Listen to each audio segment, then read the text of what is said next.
Hi guys, Hey, I'm Brooke. I'm Olivia. So the question today is how has our thoughts on suicide changed? And I guess I'll go first.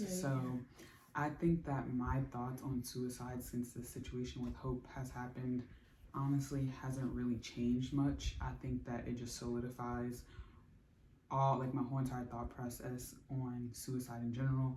I feel like when it comes down to suicide, I've always taken it very seriously. My thoughts on suicide has always been that, you just never know what somebody's going through. And, people always say it's always the people closest to you that are going through things and, you never know. And this just solidifies what I feel because obviously this was somebody close to both of us. And, this happened so suddenly. And I also feel like suicide has opened, it sucks when it happens to your family close to you, Right.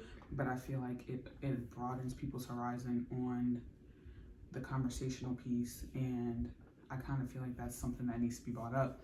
So my question to you is, how has it changed your opinion on suicide? Well, growing up, suicide has always been a bad thing. And it was just taught you don't do that. God put you on this earth for a reason. So who are you to say when it's your time to go?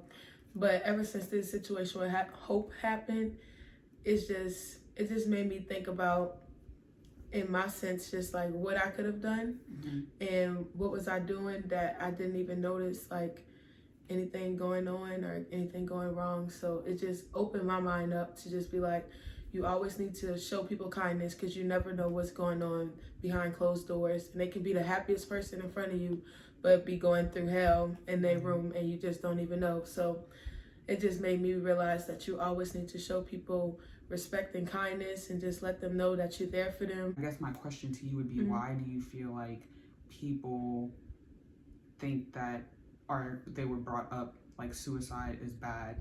Because for me, even though I feel like that was discussed within my family or whatever, or maybe in my friend groups, I've always thought outside of that, and I always thought I can't imagine what that person was feeling, because I feel like we've all, if not battled with suicidal thoughts, suicidal ideations, whatever it may be, we've all gone through really, really bad times, Right. Myself included. So I always felt like somebody's always having it worse, and some people just, they can't control what goes on. There's hormones, there's so many different things that come into play. So I never just strictly thought oh, this person is doing this and this is bad. And I also always thought this is for God.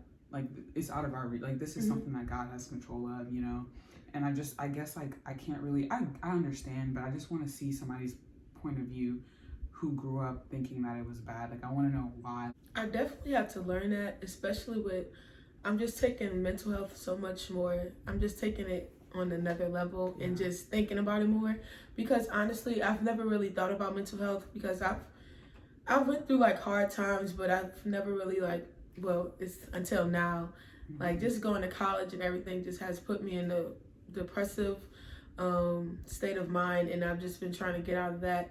But I just know growing up, it's if you do something, you're not depressed in Black communities. Right, I said, because I can speak from that you're not depressed, you just being lazy or you on your phone too much.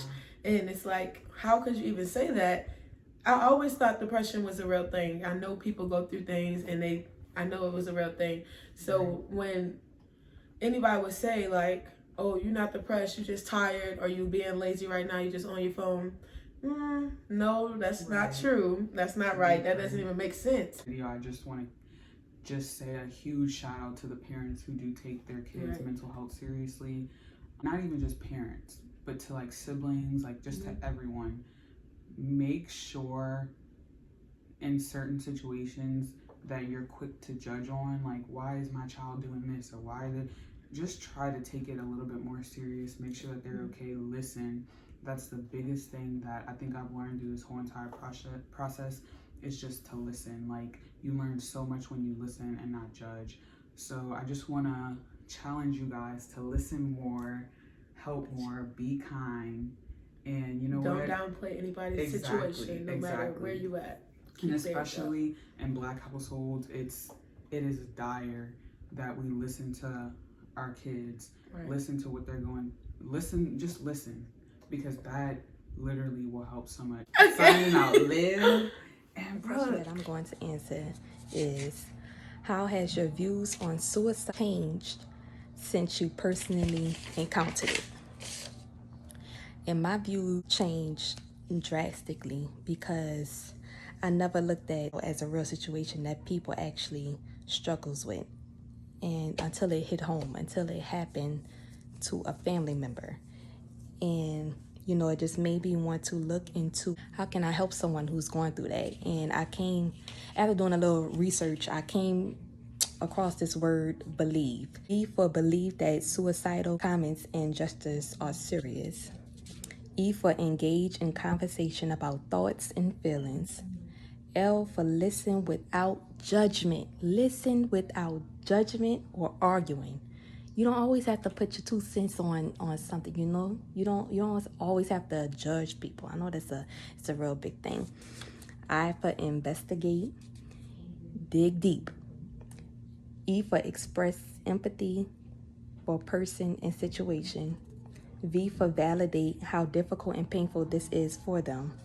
E is for encourage them to seek support and escort the person to access help. That kind of summed it all up for me. What can I do? Or ways that I can help people. There's always hope. There's always hope. I love you, Hopi. I miss you. This is for you, girl. I'm going all the way for you. I'm going all the way for you. Now I got to get off this phone before I start crying. Hi, I'm Hopi's auntie. She was named after me. That's my namesake, Hopi Felicia. My name is Felicia. And what has changed about me since she has committed suicide is that I now feel like it is something that should not be hidden from the family. Someone's struggle and suicide is like someone's struggle with cancer. It's a life or death situation and it needs to be handled with urgency.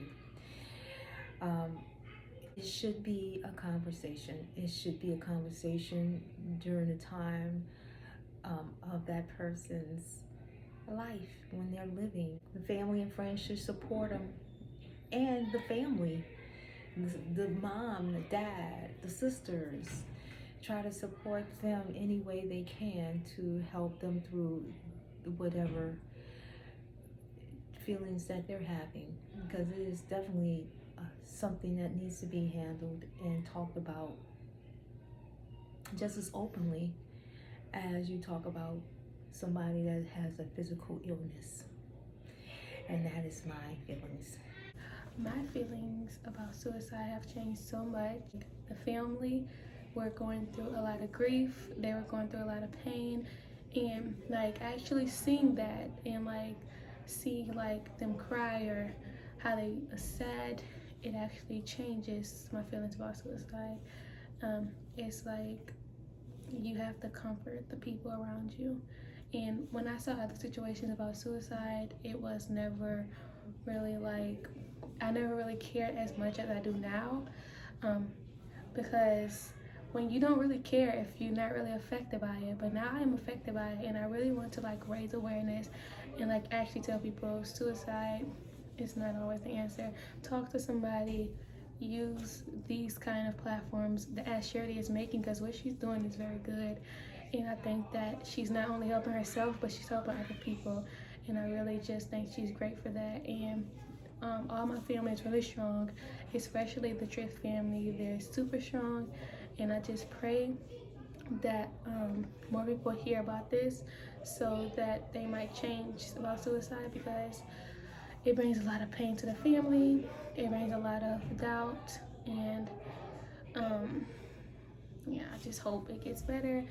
And just know that there's people around you that love you. Just talk to them, tell them about your feelings, because you never know what could happen. Hey y'all, I'm Caleb, and I'm here to tell y'all how my thoughts on suicide have changed. They haven't changed too much. I always thought suicide was a real deal. I guess it's put me in I wouldn't say a depression, but a depressed state. Cause somebody who was with you every day, chilling with you, you know, laughing, smiling, will be here and you're not really knowing what's going on at home or when they, you know, get to be by themselves, I guess.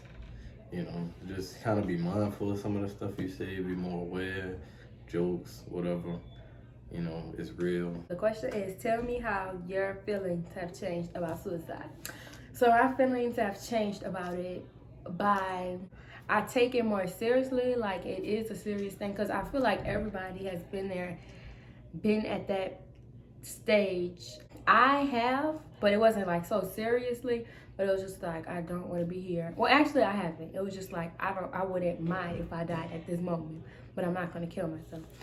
But my feelings changed about it because it is something very seriously, and it's like you could have done something about it, and that makes you feel so bad, like when you could have done something about it. So it is something that is very serious, and if you are feeling this type of way, then you should most definitely, no matter how hard it hurt, you should tell somebody. Like, nobody's going to judge you, and you should just tell somebody.